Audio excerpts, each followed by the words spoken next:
Hello everyone, welcome to our channel travel junction. आज का हमारा डेस्टिनेशन है वैष्णो देवी मंदिर। वैष्णो देवी मंदिर 108 शक्ति पीठ में से एक है और काफ़ी लोग यहाँ माँ के दर्शन के लिए जाते हैं। माना जाता है यहाँ आकर आपकी सारी मनोकामनाएं पूरी होती है। तो चलिए आज आपको माता वैष्णो देवी के पास लेके जाते हैं और साथ ही साथ आपको इस वीडियो में पूरी जानकारी देंगे, जैसे आप यहाँ कब प्लान कर सकते हैं, यहाँ जाना कैसे जा सकते हैं, भवन तक कैसे जाएं, घोड़े, पिट्ठू, हेलीकॉप्टर, रोपवे, इन सब की जानकारी आपको आगे इस वीडियो में मिलेगी। आप सभी वीडियो में बने रहें और वीडियो एंड तक ज़रूर देखें और साथ ही साथ यहाँ लाइक, शेयर एंड सब्सक्राइब करना ना भूलें मेरी चैनल को।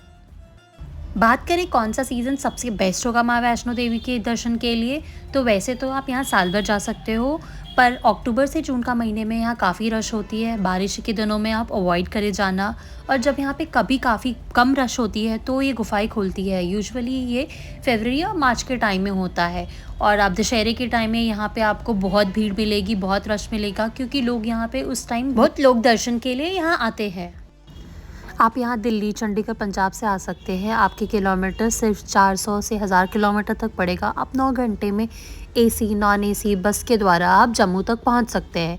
एक बार आप जम्मू पहुँच गए तो जम्मू से कटरा का डिस्टेंस इज़ 45 किलोमीटर्स और कटरा से माँ के भवन का डिस्टेंस इज़ 14 किलोमीटर्स। भवन के लिए आपका nearest station is Shri Vaishno Devi Katra station. वहाँ से आप भवन के लिए जा सकते हैं। कटरा पहुंचने के बाद आपको RFID कार्ड बनाना मैंडेटरी है। ये 5 साल से ऊपर के सभी लोगों के लिए इट्स मैंडेटरी। ये आपकी निहारिका भवन बस स्टैंड के पास निहारिका भवन में बन जाएगी।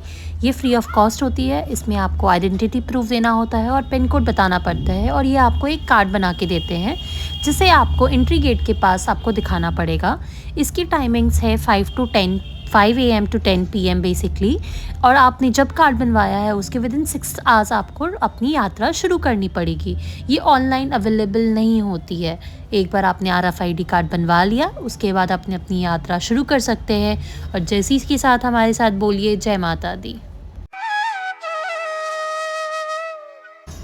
चलिए हम अपनी यात्रा शुरू करते हैं। यात्रा शुरू करते हैं, आपको चलते हैं थोड़ी दूर में आपको चेक पॉइंट मिल जाएगा, वहाँ पे आपकी चेकिंग होगी। यहाँ पे आपको कैमरा और ड्रोन ले जाना बिल्कुल मना है, इसलिए आप पहले ही अवॉइड करें ले जाना। और माँ की भवन जाने के लिए 2 रास्ते हैं। पहला बाणगंगा, दूसरा ताराकोट मार्ग। ताराकोट मार्ग थोड़ा क्राउडेड कम है, कम चढ़ाई है, आरामदायक है और साफ़ सफाई भी बहुत है। यहाँ घोड़े, पिट्ठू, खच्चर नहीं होते, जबकि बाणगंगा मार्ग में बहुत क्राउडेड होता है, मार्केट होती है, घोड़े, पिट्ठू, ट्रॉली सब इसी रास्ते से जाती है। और इस रास्ते की चढ़ाई थोड़ी ज़्यादा है ताराकोट रास्ते के कंपेयर में। हमने तो ताराकोट रास्ता चुना था। देख लीजिए कितना साफ़ सुथरा और कितना खाली, कितना आरामदायक है चलने के लिए। अगर आप अपने फैमिली फ्रेंड्स के साथ जाते हैं, चढ़ाई करते टाइम, दिन के टाइम ये रास्ता बहुत अच्छा है, आप ये ऑप्ट कर सकते हैं। बस थोड़ी दूर चलते ही आप जैसे चलेंगे आपको बहुत अच्छे अच्छे दृश्य मिलेंगे, पार्क्स मिलेंगे, बीच रास्ते में मिलेंगे। आप आराम से इन सबका मनोरंजन लेते हुए, आराम करते हुए आप बढ़ सकते हैं। ताराकोट से अर्धकुमारी 7 किलोमीटर्स है और अर्धकुमारी से भवन 5 किलोमीटर्स। अर्धकुमारी से भी रास्ते 2 तरफ बढ़ते हैं, एक हेमकोटी की तरफ और एक चंद पादुका मार्ग की तरफ। जैसे ही आप ताराकोट मार्ग से अपनी यात्रा शुरू करते हैं, 3 किलोमीटर चलते ही आपको गुलशन लंगर मिल जाता है। यहाँ पे मैंने खाना खा के मेरा मन और पेट दोनों ही भर गया। वाकई खाना बहुत ही स्वादिष्ट था। आप यहाँ आके फ्री ऑफ कॉस्ट खाना खा सकते हैं और खाना खाने के बाद अपनी यात्रा भी शुरू कर सकते हैं, आगे की यात्रा। स्वादिष्ट खाने के साथ साथ आपको बहुत अच्छे दृश्य देखने को मिलेंगे इस रास्ते पे। दृश्य के साथ साथ यहाँ आपको पार्क्स भी मिलेंगे बहुत सुंदर सुंदर, जहाँ आप आराम से बैठ के विश्राम कर सकते हैं बीच रास्ते में। अपनी फैमिली के साथ थोड़ा टाइम यहाँ भी स्पेंड कर सकते हैं। यहाँ का वातावरण, यहाँ की ब्यूटी बहुत अच्छी है। यहाँ आप विश्राम कर ले एक बारी, उसके बाद आप अपनी माता की यात्रा फिर से वापस शुरू कर सकते हैं। चलते चलते 7 किलोमीटर हो गए और हम अर्धकुमारी पहुँच गए। अर्धकुमारी पहुँच के ही आप वहाँ नंबर लगा सकते हैं, क्योंकि वहाँ की वेटिंग 10 से 12 घंटे की होती है। यहाँ आप नंबर लगा लें, जब आप वापस लौट रहे होंगे तो आपका नंबर आ जाएगा, तो आप चाहे तो आप अर्धकुमारी भी दर्शन कर सकते हैं। अर्धकुमारी से भी 2 रास्ते हैं, पहला हेमकोटी मार्ग, दूसरा चंद्रपादुका मार्ग। हेमकोटी मार्ग में आपको घोड़े पिट्ठू नहीं मिलेंगे, उस वहाँ पे आपको श्राइन बोर्ड की फूड जॉइंट्स मिलेंगे जो बहुत कॉस्ट इफेक्टिव है। चंद्रपादुका पार्क में वैसे दूसरी तरफ आपको घोड़े मिलेंगे, घोड़े पिट्ठू मिलेंगे, तो इस बात का ध्यान रखें।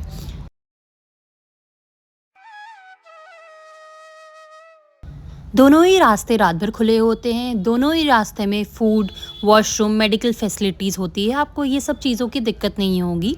इसी के साथ आप हमारे रास्ते में बढ़ते जाएँ और ज़ोर से बोले जय माता दी।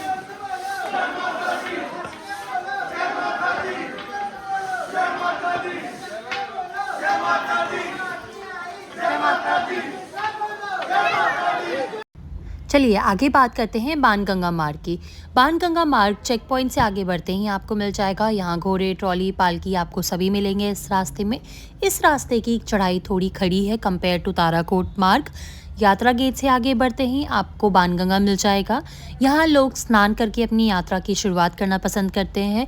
अब यहाँ ज़्यादा पानी नहीं है, पर पहले बहुत हुआ करता था और बहुत यहाँ साफ़ सफाई भी नहीं रही है। इसीलिए आप जो भी लोग जा रहे हैं उनसे अनुरोध है कि आप यहाँ आकर साफ़ सफाई का थोड़ा ख़ास ख्याल रखें।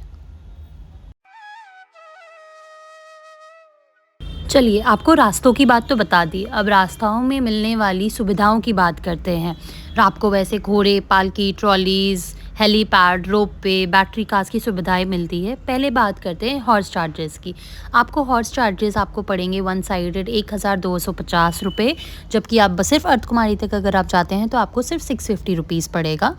और अगर आप 2 साइडेड लेते हैं तो आपको उस हिसाब से चार्जेस देने पड़ेंगे। पालकी के चार्जेस हैं 3,150 रुपीज़ वन साइडेड। अगर आप अर्धकुमारी तक सिर्फ जाते हैं तो वो चार्जेस हैं आपके 1,800 रुपये।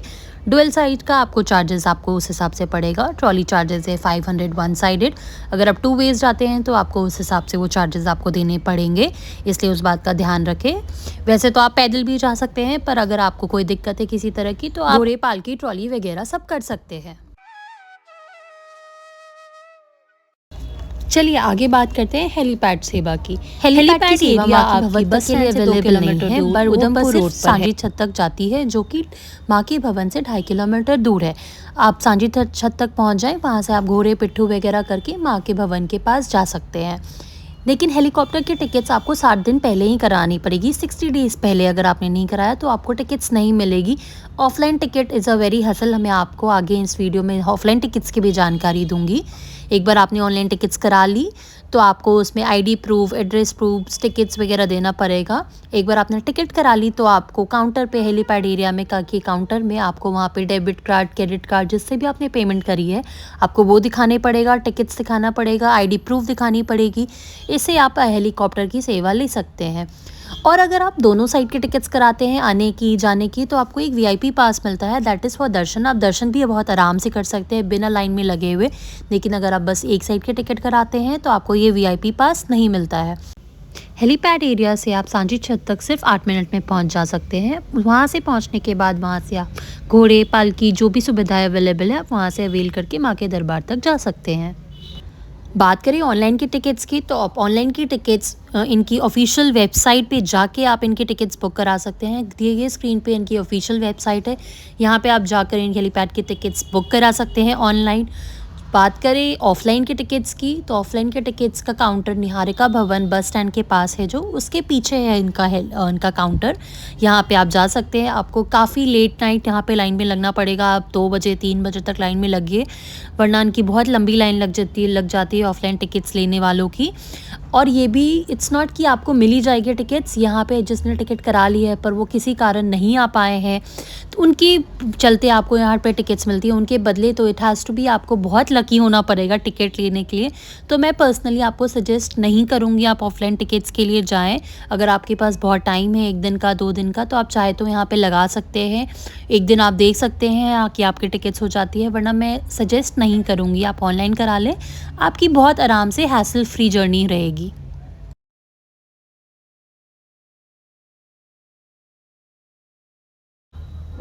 बात करें बैटरी कार्स की, तो ये आप अर्धकुमारी से भवन तक के लिए बुक कर सकते हो। इसका टोटल डिस्टेंस 6 किलोमीटर्स होता है। आप ऑनलाइन बुकिंग कर सकते हो। इनकी जो ऑफिशियल पेज है श्राइन माता वैष्णो देवी श्राइन बोर्ड, वहाँ से आप इनकी टिकट्स बुक कर सकते हो। आपको 60 डेज़ पहले बुक करना होगा। इसकी कॉस्ट इज़ ये फैसिलिटी आपको सुबह से 354 8 रुपीज़ बजे वन से साइड लेके रात के 10 बजे तक अवेलेबल रहती है।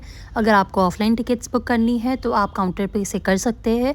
अर्धकुमारी से भवन तक के टिकट्स आपको न्यू रूट अर्धकुमारी के पास के काउंटर से बुक हो जाएंगी।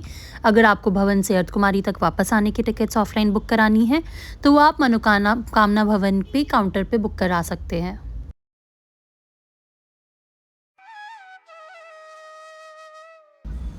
बात करें रोपवे की फैसिलिटी के लिए तो ये माँ के भवन से भैरव बाबा तक के लिए अवेलेबल है।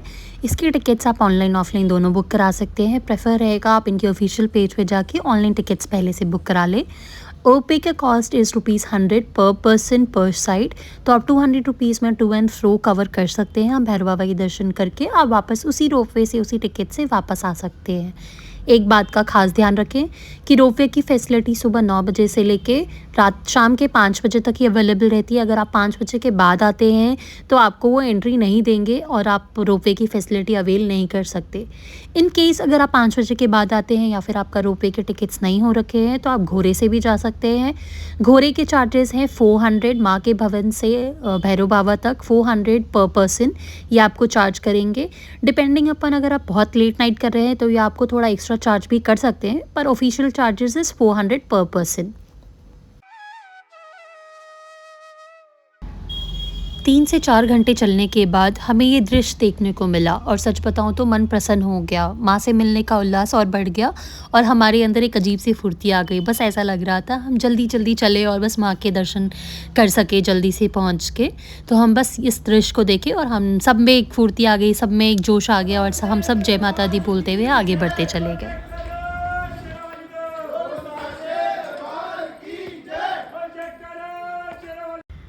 बस थोड़ी दूर और चलते ही माँ का भवन आ गया। वहाँ जाके हम सभी लोगों ने स्नान किया। वहाँ आपको मेल फीमेल दोनों के लिए अलग से वॉशरूम एरिया मिल जाएंगे। वहाँ पे आप स्नान कर सकते हैं और रेडी हो सकते हैं। रेडी होने के बाद हम सभी लोगों ने क्लॉक रूम में सामान रखा। क्लॉक रूम में सामान रखने के बाद हमने जल्दी से लाइन में लगी क्योंकि लाइन काफ़ी लंबी थी वहाँ समय, क्योंकि आरती के टाइम से पहले थोड़ा काफ़ी रश होता है। आरती के लिए अगर हम रुक जाते तो लंबी लाइन होती, लंबा इंतज़ार करना पड़ता। इसलिए हम जल्दी-जल्दी फ्रेश होके आरती से पहले लाइन लग के दर्शन कर लिया हम लोगों ने।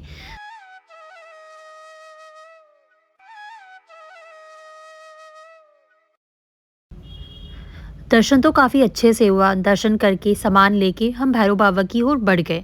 कहा जाता है कि अगर आप माँ के दर्शन कर रहे हो और भैरव बाबा के दर्शन ना करें तो आपकी यात्रा कंप्लीट नहीं होती। इसीलिए हम भैरव बाबा का दर्शन करना अनिवार्य है। आप ज़रूर अगर माँ के पास आते हैं तो भैरव बाबा के पास भी ज़रूर जाएँ। माँ के दर्शन के बाद आप भैरव बाबा की ओर प्रस्थान कर सकते हैं। वहाँ जाने के लिए या तो आप रोपवे से जा सकते हैं या आप घोड़े की सहायता से जा सकते हैं। एक बात का खास ध्यान रखें, अगर आप रोपवे से जा रहे हैं तो आप लाइन में 5:30 तक लग जाएं। उसके बाद वहाँ एंट्री नहीं मिलेगी। उसके बाद आपको घोड़े से ही या पैदल जाना होगा। माँ की और भैरव बाबा के दर्शन करते करते हमें शाम हो गई। दोनों के दर्शन करने के बाद हम होटल की तरफ जा ही रहे थे तो हमने देखा रास्ते में कितने ही श्रद्धालु थे जो माँ के दरबार की ओर बढ़ते जा रहे थे। माँ का दरबार रात भर खुला होता है, बस या आरती के टाइम में आरती के टाइम में दर्शन थोड़ी देर के लिए बंद हो जाता है। तो आप कोशिश करें, आप अपना प्लान उस हिसाब से करें कि आप अपने आरती के समय आपको वहाँ लाइन में ना खड़ा रहना पड़े। आप या तो कोशिश करें कि आप आरती से पहले दर्शन कर लें या आरती के बाद दर्शन कर लें। उसी हिसाब से आप अपनी यात्रा आरंभ करने का प्लान कर सकते हैं।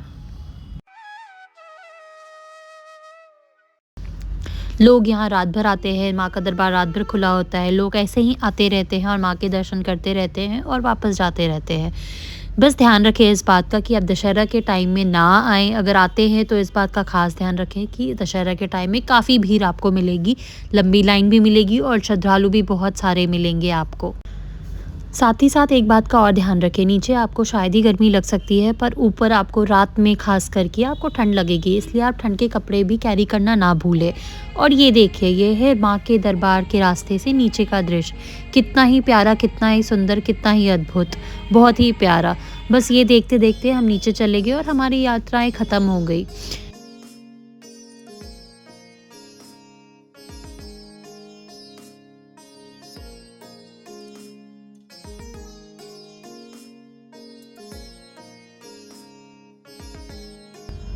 एक बात का खास ध्यान रखें, अगर आप रात में ट्रैवल कर रहे हैं या तो आप माँ के दरबार जा रहे हैं या दरबार से दर्शन करके वापस लौट रहे हैं जम्मू की तरफ, तो आप एक बात का खास ध्यान रखें कि आप ताराकोट का रास्ता चढ़ाई करने या नीचे उतरने के लिए अवॉइड कर सकते हैं, क्योंकि वो रात में काफ़ी खाली होता है। वो साफ़ सुथरा, खाली, बंदरों से फ्री, घोड़े पिट्ठू से फ्री ज़रूर होता है, पर वो रात में काफ़ी खाली हो जाता है। तो इट्स बेटर आप अपनी फैमिली के साथ है, फ्रेंड्स के साथ है, तो आप नॉर्मल मार्केट वाला ही रास्ते ले। आपको अगर आप मार्केट्स के रास्ते से आएंगे तो ये मार्केट का दृश्य आपको सारे दुकान खुले मिलेंगे, लोग मिलेंगे आते जाते, तो आप इस भीड़ भाड़ में आप आराम से कंफर्टेबली नीचे दर्शन कर सकते हैं। आप रात में यूजुअली ताराकोट का रास्ता बस अवॉइड करें। और हाँ, अगर आपको मेरा वीडियो पसंद आ रहा हो तो इसे लाइक, शेयर एंड सब्सक्राइब करना ना भूलें और बोले जय माता दी।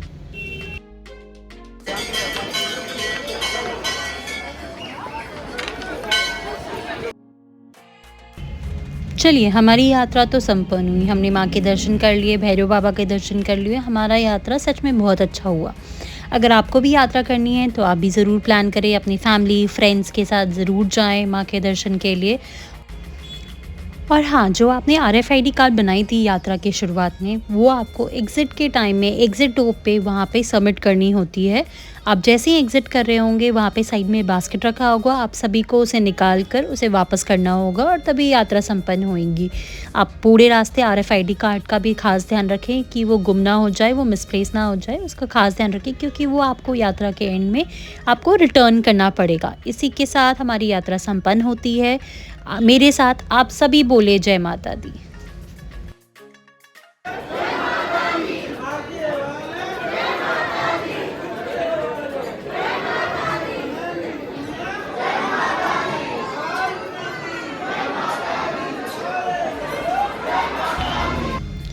और चैनल को लाइक, शेयर एंड सब्सक्राइब करना ना भूलें। जय माता दी।